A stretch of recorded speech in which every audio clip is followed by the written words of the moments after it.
نبی کریم صلی اللہ علیہ وسلم کی ذات سب سے افضل، لا یمکن الثناء کما کان حقہ، بعد از خدا بزرگ تو یہ قصہ مختصر۔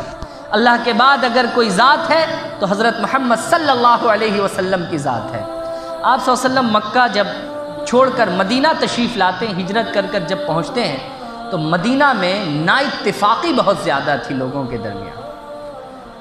یہودیوں کے کئی گٹ تھے، سب آپس میں لڑتے تھے، اور یہ جو کچھ مسلمان جو نئے ہوئے تھے یہ بھی کئی گٹوں میں بٹے ہوئے تھے، قبیلوں میں بٹے ہوئے تھے، یہ بھی آپس میں لڑتے تھے۔ اللہ کے حبیب صلی اللہ علیہ وسلم نے دیکھا کہ ان کا فرقوں میں بٹ جانا، ان کا گٹوں میں بٹ جانا، ان کے درمیان اتحاد نہ ہونا، اتفاق نہ ہونا، یہ تو آج کے وقت میں ہارنے کے لیے ہے۔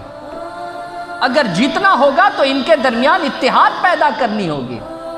آپ کو میں بتاؤں 22 کنڈیشنز نبی کریم صلی اللہ علیہ وسلم نے لکھوائے تھے مدینہ کے اندر، 22 کنڈیشن لاگو کیے تھے حضور۔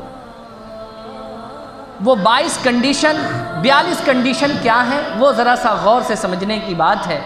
میں بہت زیادہ تو نہیں بتا سکتا، لیکن 2-4 اس میں سے آپ کو میں بتاتا ہوں۔ نبی کریم صلی اللہ علیہ وسلم خود مدینے میں یہودیوں کے سرداروں کے گھر تشریف لے گئے، یہودیوں کے سرداروں کے گھر حضور تشریف لے گئے، اور حضور جا کر فرماتے تمہیں پتہ ہے کچھ؟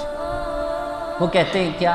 حضور فرماتے ہیں میں مدینہ آیا ہوں، میں مدینہ آیا ہوں مکہ چھوڑ کر۔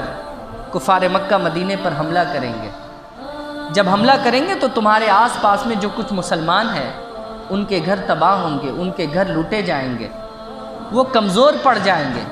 یہ بتاؤ تم بھی اسی علاقے اسی محلے میں رہتے ہو، اگر ان کے گھر ٹوٹیں گے، ان کے مکانات اگر جلائے جائیں گے تو کیا تم باقی رہو گے؟ انہوں نے کہا نہیں، ایسا تو نہیں ہو سکتا، ہمارے پڑوس کا گھر جلے اور ہمارا گھر نہ جل پائے، ایسا تو بہت کم دیکھا جاتا ہے۔ بھائی بغل کا گھر جلتا ہے تو بغل والے زد میں آتے ہی ہیں۔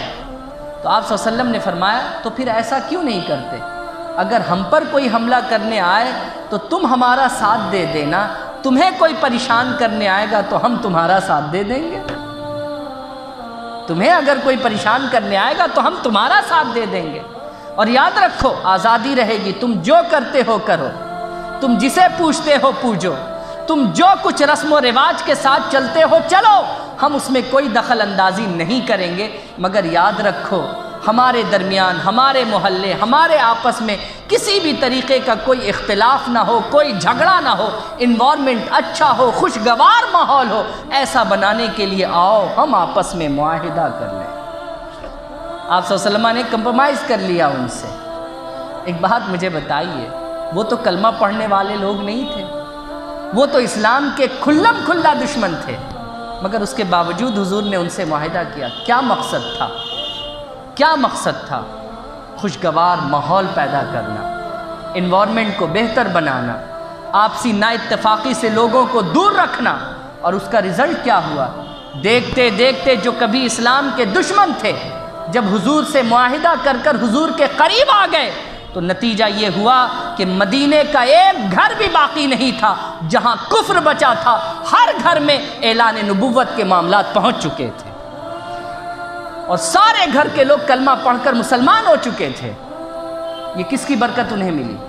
اتحاد کی برکت۔ کس کی برکت انہیں ملی؟ اتفاق کی برکت۔ لیکن ہائے بدقسمتی، ہائے بدقسمتی، آج دو بھائی کے درمیان نا اتفاقی ہے، کس لیے؟ کہ وہ 11ویں کا فاتحہ نہیں کراتا ہے، ہم کراتے ہیں، اس لیے ہمارا اس سے کوئی رشتہ نہیں۔ سمجھ رہے ہیں آپ؟ وہ خواجہ غریب نواز کی چھٹی نہیں مناتا، اس لیے ہمارا اس سے کوئی رشتہ نہیں۔ وہ سینے پر ہاتھ باندھتا، اس لیے ہمارا اس سے کوئی رشتہ نہیں۔ وہ ناف کے نیچے ہاتھ باندھ رہا ہے، اس لیے ہمارا اس سے کوئی رشتہ نہیں ہے۔ بزرگوں اور دوستوں، ہم کہاں پر کھڑے ہیں؟ کس جگہ پر کھڑے؟ ہم کس معاملات کو لے کر لڑ رہے ہیں اور جھگڑ رہے ہیں؟ آج ساری قوموں کو پتا ہے کہ یہ مسلمان بالکل تنکے کی طرح بکھری ہوئی یہ قوم ہے، اسے مارنا ہے، آسانی کے ساتھ مارتے چلے جاؤ، کیونکہ اس قوم کے اندر اتحاد کی جو برکت تھی نا، اللہ نے اس قوم سے اٹھا لی ہے۔